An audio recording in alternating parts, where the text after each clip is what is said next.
درود بی پایان به ایران، درود بی پایان به همه شما دوستان عزیزی که بیننده این برنامه هستین. یک بار دیگه نوروز باستانی رو بهتون تبریک میگم. امیدوارم سال خوبی داشته باشیم هممون.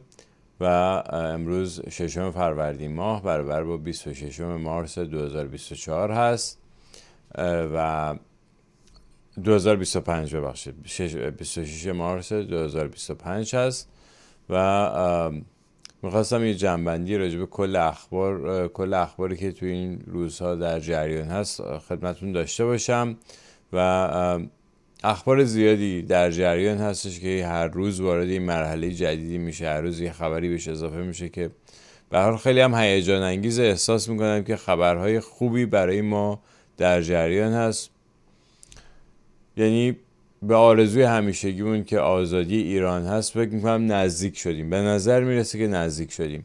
امیدوارم که واقعا به این آرزومون برسیم. البته خودمون هم باید حرکت کنیم، ولی توی این برنامه راجع به این موضوع صحبت میکنم. خب مشخصا اول از همه راجع به سایه جنگی که روی کشورمون افتاده به خاطر بلاحت ها، حماقت ها، ماجراجویی یا هر چی اسمشو میذارین، کاری که این سردمداران جمهوری اسلامی دارن انجام میدن، آخوندهای بی سواد، یه مشت دزد تنبل که کشور ما رو ویران کردن، هیچ تعلق خاطری هم به این ایران ندارن و ثابت کردن بارها که ضد ایرانی هستن. در کنار دشمنان ایران دارن به نابودی ایران و تاراج منابع طبیعی ایران میپردازن. خب بریم به سراغ دونالد ترامپ و اینکه آیا واقعا میخواد بجنگه یا نمیخواد بجنگه. یه خورده از منطق 2 تا 4 تا استفاده کنیم.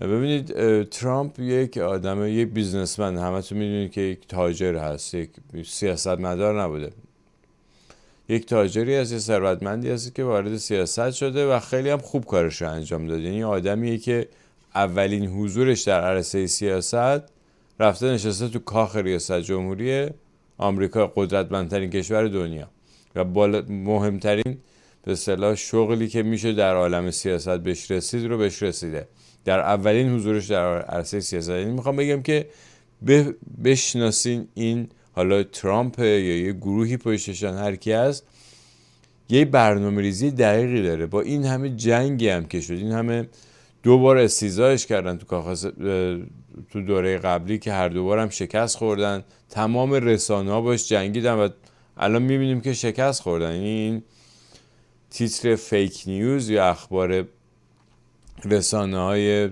اخبار تقلبی رو همین ترامپ وارد ادبیات سیاسی کرد حتی، و الان همه این رسانه‌هایی که بهش حمله میکردن بی‌اعتبار هستن، کسی اصلا بهشون گوش نمیده. یعنی میخوام بگم اینا پیروزی هست و جنگ اصلی هم بین این گروه، این دسته کسانی که حالا ترامپ داره نمایندگیشون میکنه، با اون دولت در سایه هست، با خانواده های بزرگی که بیش از 100 ساله که کنترل آمریکا و بسیاری از کشورهای دیگه دنیا رو در دست دارن. جنگ اینجاست، اینجا داره این جنگ انجام میشه. مرحله اولش از طریق رسانه ها بود که رسانه ها به نظر من کاملا شکست خوردن و الان رسیده به یک سری از سیاستمداران همچنان بازی افکار عمومی و جنگ در افکار عمومی هم همچنان در جریان هست. اصل قضیه همین جنگ روانی و کنترل افکار عمومی است که به نظر من این بخش زیادی افتاده به دست این گروه ترامپ. کسانی که دونالد ترامپ رو حمایت میکنن الان به نظر من دست بالا رو دارن در کنترل افکار عمومی در داخل آمریکا و حتی در، مثلا اگه مقایسه بکنیم با 8 سال پیش یا 7 سال پیش اروپا رو مقایسه با کسانی که در اروپا زندگی میکنن، خب اخباری که امروز داره راجع به ترامپ و نوع نگرش افکار عمومی که میتونم بگم اون حس افکار عمومی که 6 سال 7-8 سال پیش توی اروپا بود با امروز متفاوت است و این هم به نظر من روند رو به رشد موفقیت‌های ترامپ بود. حالا بگذریم از این موضوع، برگردیم به ماجرای ایران خودمون و اینکه آیا جنگ میشه جنگ نمیشه. به نظر من با توجه به اینکه جنگ یک کار گران قیمت صرفه اقتصادی نداره مگر برای کمپانی‌های اسلحه‌سازی، کمپانیایی که از این جنگ نفع میبرن، ولی برای مردم فقط ضرره. و حالا ادعایی هم که ترامپ داره اینه که برای مردم داره کار انجام میده و میخواد میگه اصلا شعارش هستش که میگه Make America Great Again، یعنی که 2 مرتبه آمریکا رو با شکوه بکنیم. این فقط از طریق قدرتمند کردن مردم ملموس میشه برای مردمی که رفتن بهش رأی دادن و دنبالش. و جنگ برخلاف اینه. یعنی میخوام بگم که یکی از دلایلی که به نظر من دونالد ترامپ ممکنه تهدیداتی بکنه ولی در نهایت نمیخواد وارد جنگ بشه و شاید آخرین کاری که بکنه جنگ هست، یکیش همینه، بخاطر اینکه جنگ صرفه اقتصادی نداره و ضرره برای مردم، برای کشور ضرره. چند تا کمپانی سود میبرن، چند تا بانک سود میبرن، ولی کشورها ضرر میکنن از جنگ. به هر حال من به همین دلیل فکر میکنم که یکی از دلایلی که فکر میکنم دونالد ترامپ نمیخواد این با آخوندا هم وارد جنگ نمیشه اینه. از طرفی هم یه نگاهی به خود جمهوری اسلامی بندازیم، ببینیم که جمهوری اسلامی چه جور حکومت، چه جور دولتیه. یک دولت فاسد، یعنی شالوده این حکومت با فساد هست و تشکیل شده از یه مش تنبل بی سواد خرافاتی. چرا این تنبل بی سواد خرافاتی سر کارن تو ایران؟ به کمک همون دیپ استیت، به کمک همون دولت سایه‌ای که در آمریکا قدرت رو داره، اینا تونستن قدرت رو در ایران به دست بگیرن و قدرت رو بهشون سپردن. چرا؟ برای اینکه از طریق این ابله‌ها میتونن راحت منابع کشورشون تاراج کنن. اینا رو می‌نوزن به جون مردمشون، به خاطر اینکه با یه مش پول 4 تا ویلا توی کشورهای خارجی بهشون میدن و نمیدونم حسابای بانکیشون هم چند میلیون دلار توش میذارن، چند صد میلیون دلار توش میذارن، یا بیلیون دلار، حتی میلیارد دلار. اینا راضی میشن و بعدم تمام کشورشون تاراج میکنن. در نهایت هم این پولها تو بانکای همونا میمونه و بعد از یه مدتی که اینا مردن، بچه‌هاشون هم این پولا رو معلوم بلد نیستن که، چون شعورشو ندارن که بخوام مثلا با این پوله یه کار مفیدی هم انجام بدن. این پولا نیه، آخر سر این پولا میرسه به هم بانک‌ها. بارها این اتفاق افتاده، فقط مال ایران هم نیست. در زمان نازی ها هم همین اتفاق افتاده. همه دزدی‌هایی که کردن سراسر اروپا دزدیدن، بردن گذاشتن تو بانک‌های سوئیس، بعدم که جنگو باختن هم بانک‌های سوئیس هم بالا کشیدن همین پولا. بقیه کسای دیکتاتورهای دیگه هم همین سرنوشت داشتن. صدام حسین دیگه مثال نزدیک بغل دست خودمون بود، همین اتفاق براش افتاد و همه اون پولهایی که جمع دزدیده بود، جمع کرده بود، هر چی همش رفت، از بین رفت. حتی اون پولهای نقدی هم که قایم کرده بود اونام رفتن. یعنی میخوام بگم که این آخوندها به کمک این دیپ استیت یا دولت درسایی در ایران سر کار بودن و الان به خاطر این جنگ که در داخل آمریکا در جریان هست و روز به روز این دولت درسایی داره بیشتر تضعیف میشه، بخاطر اینکه دستشون رو میشه، فسادها رو میشه، ابزارهایی که میتونستن از طریق اون افکار عمومی رو کنترل بکنن یکی یکی داره از دستشون در میاد. همین تعطیلی رسانه ها، اینی که رفتن ضربین گذاشتن روی USAID و فاند ها رو قطع کردن، همش در جهت تضعیف دولت درسایی بود. دولت درسایی که به صورت جهانی داره کار میکنه، در تمام آفریقا، در تمام کشورهای ضعیف جهان سومی، اینها به اسم پروموت کردن یه گسترش دموکراسی داشتن در حقیقت افکار عمومی اون کشورها هم کنترل میکردن برای اینکه بتونن منابعشون راحت‌تر تاراج بکنن. ولی این ابزارها داره از دستشون در میاد و هر کدوم از این کشورها که از دست این به اصطلاح دولت در سایه که همون چند تا خانواده هستن در میاد، ضعیف‌تر میشن. به این دلیل یعنی این تنبلای بی سوادی که در ایران سر کار هستن، تو قدرت هستن، برای دزدی از منابع ایران خوبن، ولی وقتی که وارد بحران میشن، وقتی که با یه بحران بزرگی مواجه میشن، اگه کمک خارجی نباشه از عهدهش بر نمیاد، نمیتونن اون بحران رو حل بکنن. به خاطر همین بیسوادی و نادانیشون، به خاطر همون تنپروریشون، توانایی اون کار رو ندارن و اون کمک های خارجیشون هم داره قطع میشه، اون دستم داره قطع میشه. در نتیجه میتونیم خوشبین باشیم به این که نیازی به جنگ با اینها نیست، اینا ضعیف هستن. از نظر قدرت نظامی هم که دیدیم که در همین جنگی که به اصطلاح موشکایی که به اسرائیل زدن، دیگه دیدیم که تمام زور موشکی جمهوری اسلامی رو هم دیدیم چقدر دیگه. دفعه اول که اصلا موشکاشون نرسید به اسرائیل، دفعه دوم هم که رسید حتی یک نفر تلفات هم نداشت. یه نفر تلفاتی هم که داد برای این بود که یه تیکه موشکی افتاد رو سر فلسطینی بی‌نوایی که داشت از خیابون رد میشه، افتاد رو سر اون و اون از بین رفت متاسفانه. یعنی میخوام بگم که واقعا این قدرت نظامی اون پهپادها و ایناشون هیچ کدوم به هیچ جایی نرسید. یعنی حالا اسرائیل شما رو نقشه نگاه کنید، پس اسرائیل هم بر نیومدن، به خاطر اینکه چیزی نیست. جمهوری اسلامی همش سر و صدا بوده، سر و صدا برای بازی و افکار عمومی بوده، ولی این بازی و افکار عمومی هم تموم شد. یعنی نشون داده شد که جمهوری اسلامی واقعا از نظر نظامی هم چیز قابل اعتنایی نیست، ولی نیازی نیستش که باش بخوام وارد جنگ بشن. اینی که با حوثی‌ها دارن میجنگن، این که حزب الله لبنان از بین میبرن، برای اینکه اون ابزار شرارت پراکنیشون رو دارن دستشون میگیرن. حوثی‌ها نشستن سر تنگه باب المندب که مهمترین تنگه ها هست و اونجا به خیلی هم باریکه اون تنگه و میتونستن به تمام کشتی ها، هر کشتی که اونجا رد میشد فاصله خیلی کمی داره، کلا مثلا 60-70 کیلومتر عرض این تنگه است، از این ور به اون ور راحت میتونستن موشک بزنن و این کشتی ها رو آزار اذیت بدن. یعنی میتونستن راحت آزار اذیت، مثلا دقیقاً اون دوزهای سومالی هم همون دوزهای دریایی سومالی هم همونجا بودن، اونا از اون ور میمدن دوزی میکنن، حالا اینا هم یه جوری به یه روش دیگه ای در حقیقت باج میگیرن، ولی در نهایت برای اون دولت در سایه داشتن کار میکردن و دارن کار میکنن. و الان دیگه نشون داد ارتش آمریکا که اگه بخواد اینا رو ببره کاری نداره براش و راحت میتونه این کار انجام بده و در جریانه.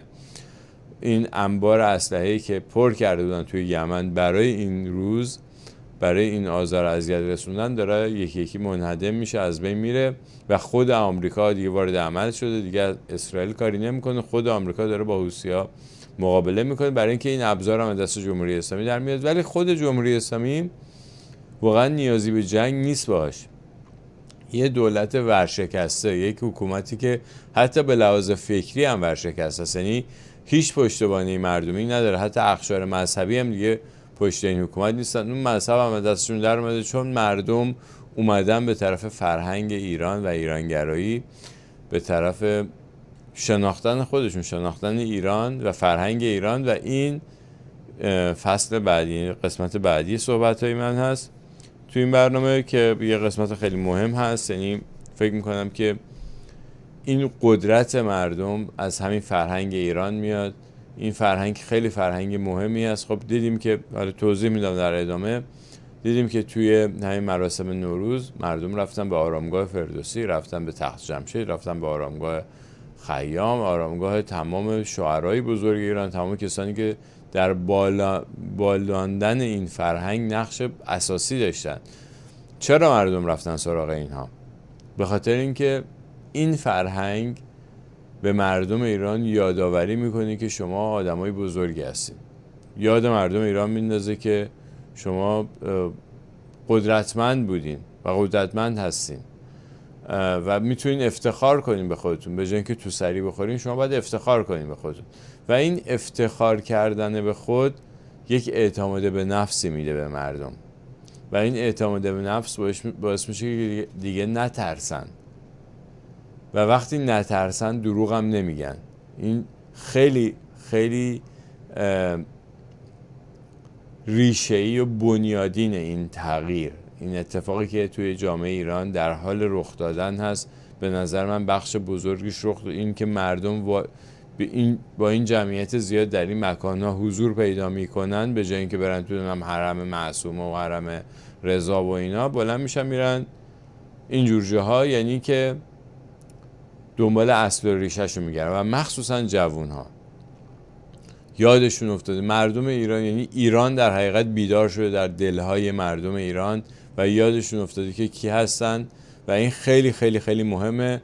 جمهوری اسلامی هم خیلی به قولی احساس خطر کرد. یعنی مثلا خامنه‌ای در مراسم نوروز امسال، اولا این مراسم همیشه، این سخنرانی شب عید خامنه‌ای یکی از 2 یا 3 سخنرانی سالانه خامنه‌ای که همیشه به صورت مستقیم و زنده از تلویزیون پخش میشد، ولی این بار ضبط شده بود سخنرانی نوروزش و هیچ خبری از پرچم‌های سیاه و علم و کتل‌های عزاداری نبود، در صورتی در یکی از مهمترین مراسم عزاداری مذهبی شیعه بودیم و اون به اصطلاح ولی فقیه و رئیس همه آیت الله ها هیچ اصلا اشاره‌ای هم نکرد به اینکه حالا این روزها روزهایی که علی ضربت خورد و امام اول شیعیان که اصلا ستون شیعه است، این آدم تو ایام دهه اون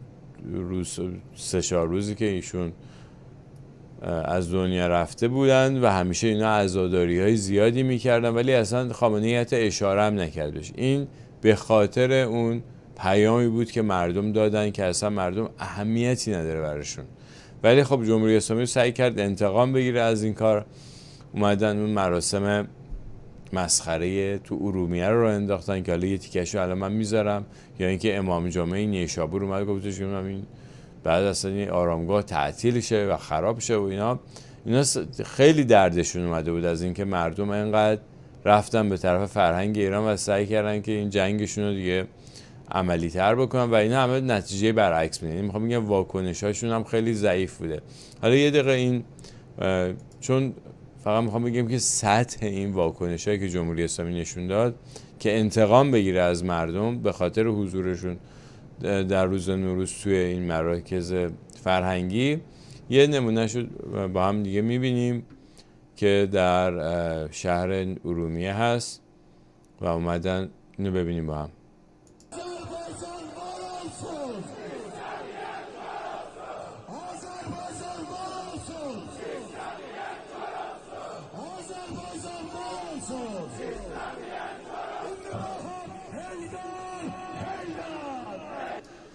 خب همجور که میبینین این مراسم همه یه چماقای اندازه دارن، هیچ خانومی هم در ضمن نیست اینجا، هیچ مثلا دختر و مادر و فرزند و اینا مثلا میخوان اینا رو جای مردم جا بزنن، ولی خب مشخصه که همه چماقای اندازه و یه شکل دارن و نیروهای امنیتی هم در ضمن ازشون محافظت میکردن و این یعنی مشخصه که یک مراسم حکومتی بود و نوع دوربینی که از اون بالا داشت حرکت میکرد، هیچ کس هم موبایل هم دستش نیست در ضمن، برعکس همه اینجور مراسمی که وقتی مردمی همه مردم موبایلشون در رو دارن فیلم برداری میکنن هیچ خبری نیست. و میخوام بگم که الان طوری شده که جمهوری اسلامی رفته توی موضع واکنش، در صورتی که همیشه برعکس بود، مردم یا مخالفین تو موضع واکنش بودن، الان جمهوری اسلامی رفته تو موضع واکنش. و وقتی یه حکومت دزد فاسدی مثل جمهوری اسلامی میره تو موضع واکنش، یعنی که به دزدی‌ها و فسادش کمتر میرسه، مجبوره به فکر کنه یه کاری بکنه که بعد به واکنش نشون میده. احساس خطر کرده که داره واکنش نشون میده، این احساس خطری که مجبور واکنش نشون بده و واکنشش هم میبینید چقدر ضعیفه.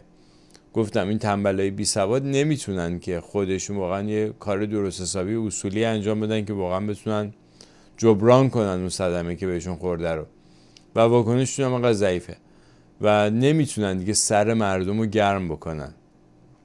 وقتی سر مردم رو گرم میکنن بابک زنجانی پیدا میشه، مؤسسه ملل پیدا میشه، مؤسسه کاسپی هم پیدا میشه، پولای مردم میخورن، راحت‌تر فساد میکنن، تاراج میکنن. ولی وقتی میرن تو این موضعی واکنش نشون دادن به اون کارا بیشتر نمیرسن، نمیتونن به اون سرعت و به اون شدت منابع ایران تاراج بکنن. برای همین میخوام بگم که این نکته مثبت و خوبی است، دست بالا به طرف مردم هست که این حکومت رو داره ضعیف و ضعیفتر میکنه. یه همچین حکومت ضعیفی واقعا نیازی به جنگ نظامی نداره برداشتنش، با همین تحریم‌های اقتصادی روز به روز ضعیفتر میشه و مردم هم از اون طرف باید حرکت بکنن که زودتر این حکومت سقوط بکنه. یه سقوط جمهوری اسلامی یه جورایی میتونم بگم که میشه گفتش که مسجل جمهوری اسلامی سقوط میکنه، زمانش مهمه. امیدوارم زودتر، هر چه زودتر این اتفاق بیفته و این بستگی به ما داره،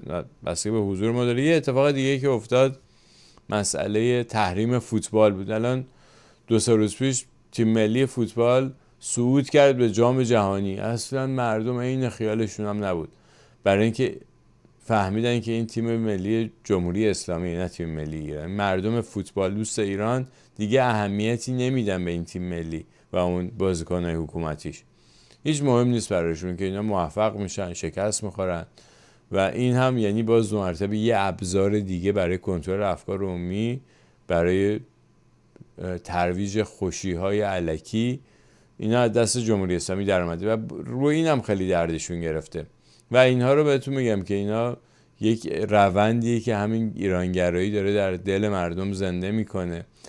گرویدن به فرهنگ ایرانی این چیزا رو داره، این دستاوردها رو داره. اینی که حکومت وارد رفته در موضع واکنش نشون دادن و با افکار عمومی نمیتونن دیگه بازی کنن مثل سابق. منبرهایی که ازشون در اومده، کسی دیگه مذهبیون اصلا حرفشون جایی نداره، کسی گوش نمیده به حرفشون، هیچ کدوم از هیچ بخشی از لایه‌های مختلف جامعه اصلا گوششون بدهکار نیست به حرفای آخوندها. و اون کسانی هم که به زور پای این منبرها نگه داشتن با پوله، با امتیاز دادنه که اونا هم ذره ذره کم خواهند شد، بیشتر کم شد. یعنی مثلا الان تو همین تجمع اردبیل، الان اون کسایی که صورتاشون رو قشنگ مردم دارن میبینن، اونها باید بترسن از شناسایی شدن، برای اینکه معلومه که حکومتی هستن و این حکومت فاسد ضد ایرانی یعنی دشمن مردم هستن. یعنی این آدما دیگه باید بترسن از آینده‌ای که در انتظارشون هست اگر قرار باشه که به این راهشون ادامه بدن، مگر اینکه بیان به طرف مردم.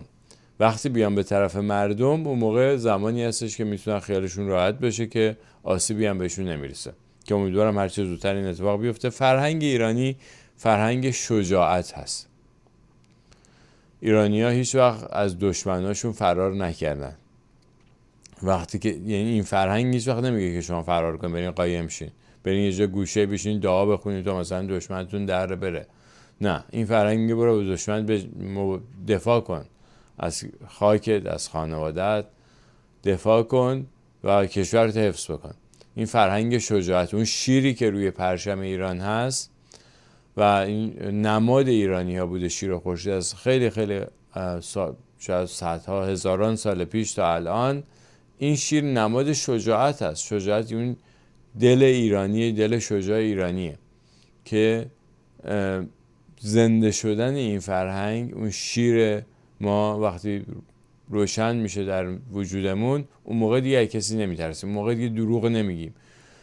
و در ضمن در این حال که شجاعت هست، مثل کوروش بزرگ، فرهنگ سخاوتمندی، بخشش هست، فرهنگ دوستی هست.